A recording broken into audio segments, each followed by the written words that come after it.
Method Live. I am so excited that you are here. And today we are talking about Alzheimer's. And I also have my cat on my lap. So let's see how this works out today, how long he will last. So, switching over, we are talking about Alzheimer's. And Alzheimer's is a super scary disease. And the question is there anything that we can do to prevent it? And it's true that Alzheimer's becomes more common as we age, but it's not a normal part of getting older. It's also true that some gene glitches can make you more likely to get it, but just because you have certain genes doesn't mean you have to get Alzheimer's.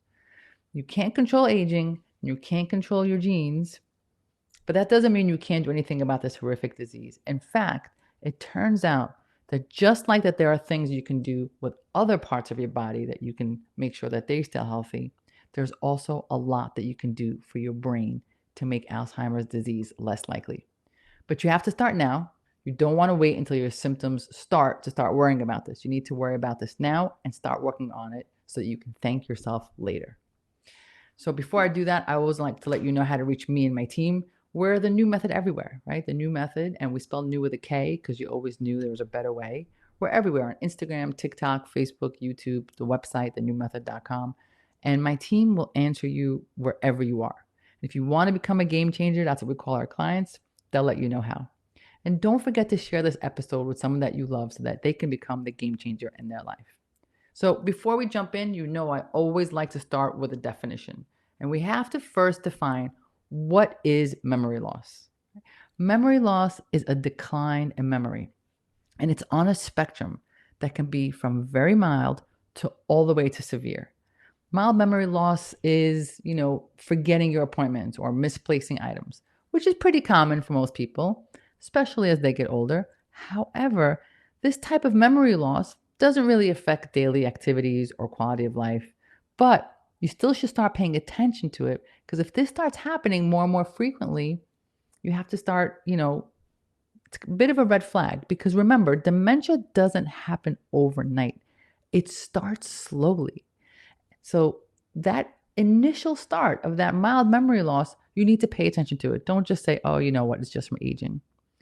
Now, moderate memory loss includes, it's a little bit more intense, right? It includes difficulty remembering names or recent events, getting lost in familiar places, having trouble with complicated tasks like managing finances. This type of memory loss can start to affect your daily living, but you may just need some minimal support. And severe memory loss, the kind that we all fear so much, is what we call significant cognitive decline, and that affects daily activities and quality of life. People with severe memory loss may not be able to remember important information, recognize familiar people, or carry out basic activities. This is the level of memory loss that we are referring to when we say dementia. And dementia is not a normal part of aging. It's caused by damage to brain cells that affects their ability to communicate with each other, which affects your thinking, your behavior, your feelings. Now, Alzheimer's is a type of dementia. It's when you have all the symptoms I just described and also some physical brain changes. These changes are called plaques and tangles, and these changes can cause the brain to misfire. So as you know, as Alzheimer's advances, symptoms get more severe, including disorientation, confusion, behavior changes, and eventually people have trouble speaking, swallowing, walking becomes difficult. Now, until recently, we thought that Alzheimer's was really about that physical change I just told you about, what's happening in the brain, because they discovered on autopsy that people who had Alzheimer's had very specific changes in their brain called plaques and tangles. So as a result, because we thought that this was the way to go, the pharmaceutical companies have been really focused on trying to create medicine that targets the plaques and the tangles, right? Because if the plaques and tangles are there, if we can find something to fight the plaque and tangles, we should be good to go. But we've since discovered that, number one, plaques and tangles appear in the brain decades before you have symptoms. So that's kind of weird. If you have symptoms, you have the plaques, you don't necessarily have symptoms. And then we have people who have symptoms who don't have plaques and tangles, right? So it just gets a little bit confusing because you can't be focusing just on the plaques and tangles. It becomes clear that the focus has to be on what is going on in the brain that is causing these symptoms. It can't just be these plaques. And if we're just going to target our meds on these plaques, we're definitely missing the bigger picture. And the bigger picture, the secret, the issue is that when in the brain, when it gets on that spectrum of memory loss, right, from mild to moderate to severe, there's something that drives that memory loss. And that something is called inflammation, or specifically when it comes to the brain, neuroinflammation. Now, this is a whole new ball game, right? If you've been watching me for more than like 30 seconds on any of my shows, you know that inflammation is the root cause of all chronic issues. It's the root cause of joint pain, autoimmunity, hormonal imbalance, cholesterol. It's the cause of dementia and Alzheimer's. So this means that if we want to get ahead of memory loss, we need to get ahead of inflammation. Now, quick refresher for those of you who just entered the rabbit hole, all inflammation is not bad, right? We need acute inflammation, right? If you cut yourself, you hurt yourself, acute inflammation, we need that. It's necessary. But what we're talking about is chronic inflammation. And in the brain, we're talking about if there's infections, toxins, injury, anything that causes chronic inflammation, chronic neuroinflammation, that is going to start us in the wrong direction. Now, although this disease is scary and everyone is scared of it, looking at it through the lens of inflammation means that there's so much we can do about preventing Alzheimer's and dementia. It does not have to be inevitable. Even if you have the gene, it does not have to be inevitable. If Alzheimer's is a result of inflammation, there is so much we can do to manage that inflammation. We can make changes in our life to reduce inflammation. And the hope is that as we reduce inflammation, we reduce the chances of Alzheimer's. Now, before I tell you how to do that, I want to tell you a case study because I find this case study to be so amazing and so impactful. And once you hear it, you're going to understand what I mean about inflammation. So this is a case of a woman that I worked with. She was in her 60s, super active, still working, not retired. And all of her life, she dealt with a little bit of motion sickness. She was the type of kid, that couldn't take a long car ride. She could never read in the car. Going on a boat made her really seasick. But she didn't think anything of it. This is how she was all her life. This is all she knew. However, in her 50s, she discovered that this was getting a little worse. Now, it didn't just take being on a boat to make her nauseous. If she stood on the beach and looked out and just watched the waves, she would actually get nauseous. If she was a passenger in the car, she couldn't even look down on her phone to take a look at the time without getting nauseous. And the thing that really drove her over the edge was that she took a long train ride, something that she liked to do for many years. And when she got off the train ride, she was so nauseous for several days, she could not recover her equilibrium. And then also had, what she felt was normal, like intermittent brain fog, maybe some days with difficulty concentrating. But the reason she really came was for this kind of worsening brain stuff, and it started worrying her.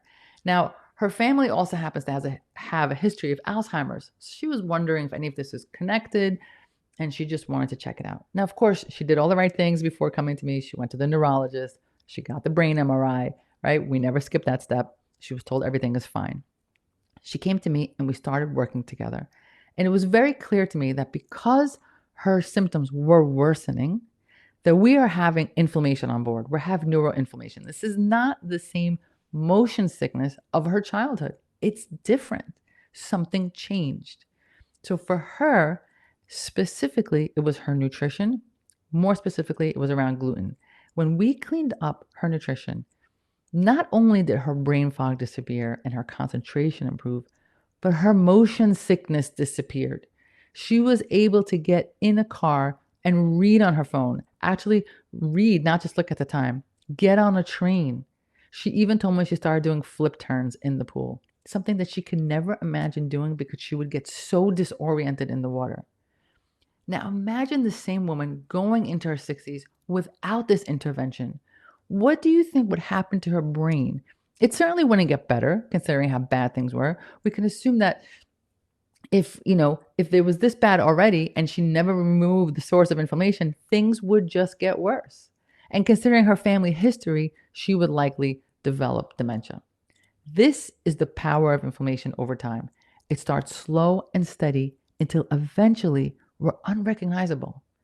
The good news is that we can calm down inflammation and reverse some of its damage. So let's talk about some of the ways we can do it. And some of these are going to be obvious. So what I'm going to do is focus on the why these things work, because sometimes knowing the why makes it easier to make the changes. Okay, so of course, we're going to start with nutrition, right? We already know that food is either medicine or poison. But now I want you to think of your food as, is it going to be inflammatory or non inflammatory? Pick one, because every single thing you eat is either inflammatory or non inflammatory, nothing in the middle. So I know, and I say this every week, you have to stop eating the junk. If you're still eating the standard American diet, it's not going to work out. Okay. It's not just about making you heavier or hurting your belly or getting bloated. It's destroying your brain. The connection between a poor diet and inflammation is so strong. Think about this. Diabetics are 2 times more likely to get Alzheimer's. Why do you think that is? You think it's the diabetes that's causing it? No, it's the nutrition that got them the diabetes that is also affecting the brain. You don't have to have diabetes to have inflammation.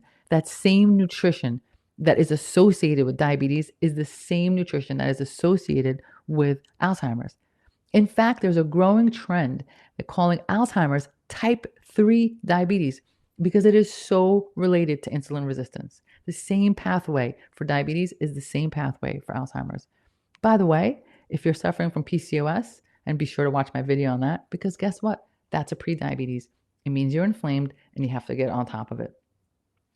Now, if nothing I've ever said to you about, if anything I've ever said to you about diet, if it's never gotten you to change before, this really should, right? I've had talks about leaky gut and sleep and autoimmunity and skin and belly bloating and all the reasons to change your nutrition. But this is the one, if you haven't changed your nutrition before, this is the one. This is the one right here. The connection between nutrition and dementia is terrifying. Get rid of the junk for your brain's sake, okay?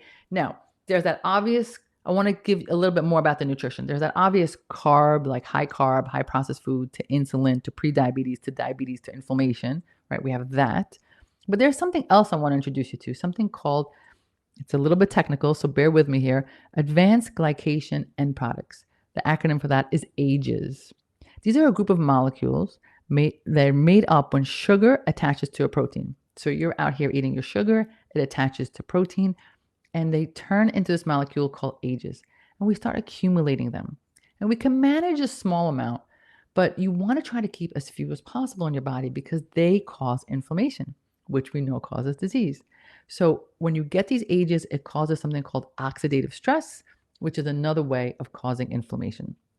These molecules, these AGEs, are involved in diabetes, kidney, and of course, Alzheimer's.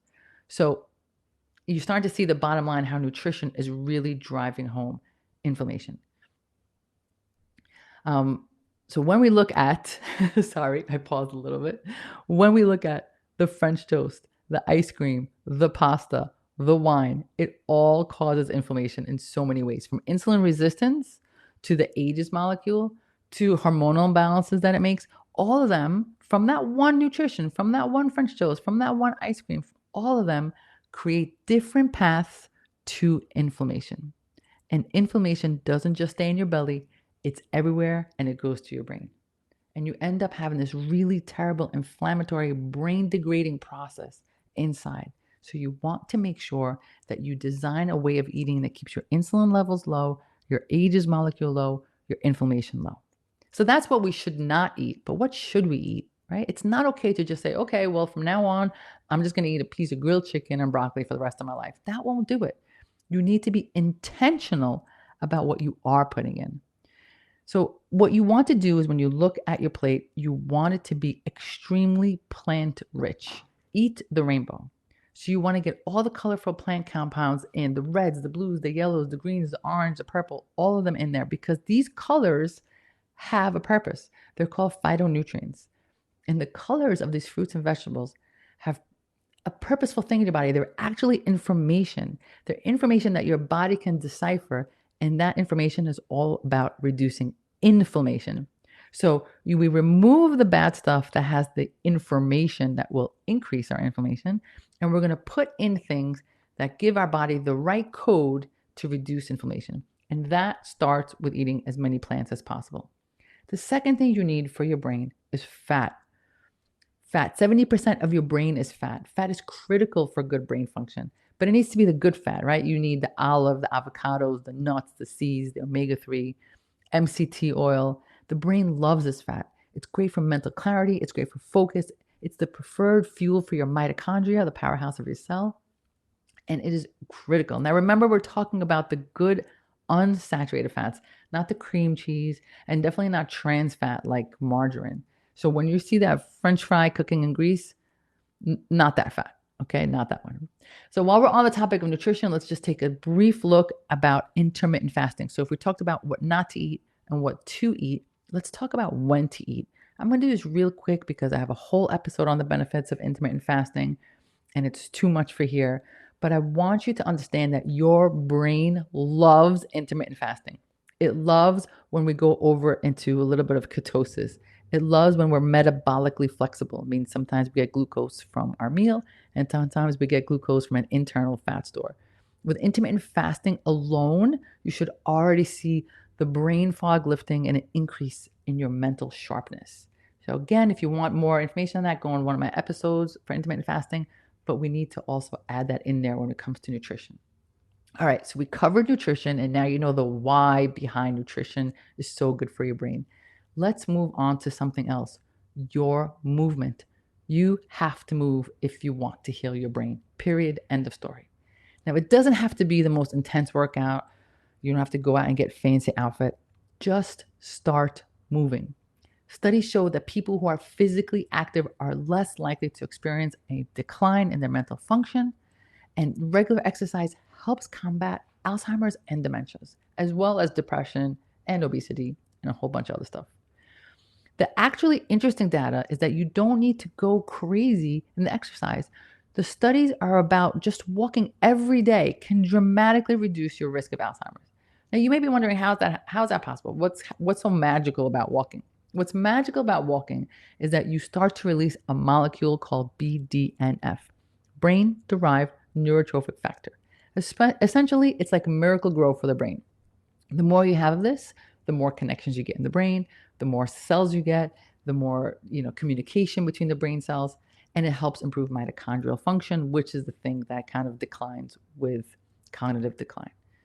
So we talk about movement, and remember, it does not mean you have to join a CrossFit gym. Just get out and move. Put your sneakers on. You don't even have to get new ones. Put your sneakers on and just start walking. So we talked nutrition, we talked movement. Now we cannot have a conversation about Alzheimer's without talking about sleep. Now, you know my famous sentence. If you don't know it by now, I'm going to say it again for anyone who's new. I don't care how much gluten-free ice you're eating. If you're not sleeping, your health is not on point. End of story. 8 hours, solid sleep, let's go. Sleep or lack of sleep is a risk factor for Alzheimer's, right? Do you hear what I'm saying? Not sleeping may actually be part of the cause of Alzheimer's. Solid sleep, not sleep, waking up to your phone, not tossing and turning sleep. I have a whole episode on sleep. So I won't go really deep on sleep right now. You can listen to it. But here's a few things you need to know. Your entire day affects your night. You need to make decisions during the day so that you can sleep at night.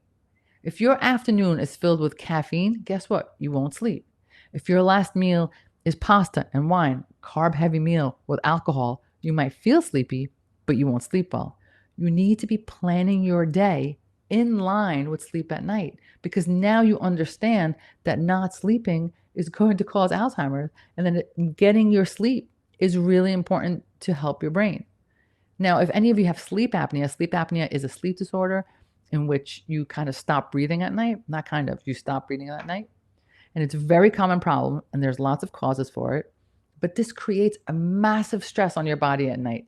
It kicks in a stress response during the time you're supposed to be sleeping. Cortisol goes up, glucose goes up. It puts pressure on your blood vessels. Your heart muscles can get enlarged because of the pressure. You have low oxygen.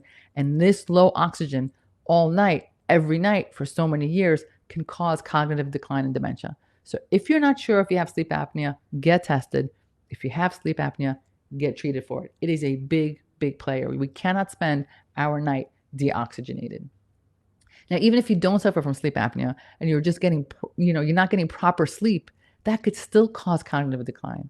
You need to have deep restorative sleep so that your brain can clear things up. Because believe it or not, your brain has an entire cleanup crew that only works at night during sleep. It's called the glymphatic system. This is a lymph system designed to clear up metabolic waste, clear up all the junk in your brain from the day, and get rid of it. So when you don't sleep, your glymphatic system doesn't get a chance to work. And think of it like a sanitation, the cleanup crew. If they don't get a chance to take the garbage out, it just accumulates. And that's been linked to cognitive impairment. Number 4 on our list is stress management. And I know, no one really wants to talk about stress because everyone's stressed, but we have to talk about it because stress is linked to dementia. Stress affects your immune system, which connected to dementia. Stress affects your cortisol, which is linked to problems with memory. Stress is also linked to depression and anxiety, which makes you more likely to have dementia. And here's the thing about stress. It's a vicious circle, right? Stress worsens disease. So if you have diabetes, hypertension, autoimmunity, if you're stressed, the disease gets worse. And then the disease itself is worsening the stress. So you're in this loop of stress. And that entire loop causes inflammation. And you have to break the cycle, which means mindfulness, meditation, prayer. Give yourself permission to take care of yourself. And how about just permission to exhale a few times a day? And every single time I talk about exhaling when I give one of these episodes, I'm already calmer. And of course, we always like to talk about supplements. Everyone wants to know what's a supplement I could take, but you know me by now. I never start with the supplements because there are no magic pills, okay? The supplements are supplemental. They are supposed to be part of everything else that you do. So let's start with some basics, and then I want to introduce you to a type of supplement that's pretty specific to brain. You need to have a good, solid multivitamin. Don't sleep on multivitamins. You need to have them, okay? So that's like your baseline. Everybody should be on a multi. And then you're going to want to focus on omega-3 or just DHA, which is part of omega-3. Why? Because your brain is 60% DHA. So you need it. It helps the cells communicate. Think of it like the oil for the Tin Man. You need to get it in there. Of course, you want vitamin D and magnesium because, duh, I talk about it every week. You need to have it. But now let's talk about a special kind of supplement called nootropics. Nootropics. Nootropics. Some people call them smart pills. Basically, there are substances that improve your brain, improve cognitive function. Now, there is no one pill, there is no one best nootropics, right? It is a conglomeration of coming at it from all different angles because they work differently. Some of them enhance your neurotransmitter levels, so they help communication between cells. Some of them protect brain cells. They protect like the lining of the neurons. Some of them help improve brain blood flow, which brings oxygen in. Some of them enhance brain energy, which really supports the mitochondria. And some of them promote something called neuroplasticity, which means the flexibility and ability to learn things. So each type of neurotropic is coming at it in a different direction. But nevertheless, let me give you a list of some. Some of them you might already be using for other issues. Your DHA, your CoQ10, which a lot of you take for cholesterol, your glutathione, which a lot of you take for liver support, your quercetin, which some people take for asthma and allergies, your SAMe, which some people are taking for joints. Those are also nootropics. They're amazing for your brain. And then there's 2 specific standouts that I want to add. One is rhodiola rosea, which is an adaptogen that can help reduce fatigue and enhance your cognitive abilities. And the other one is called huperzine A. And that has been shown to have neuroprotective effects and is actually used in some countries to help people with dementia.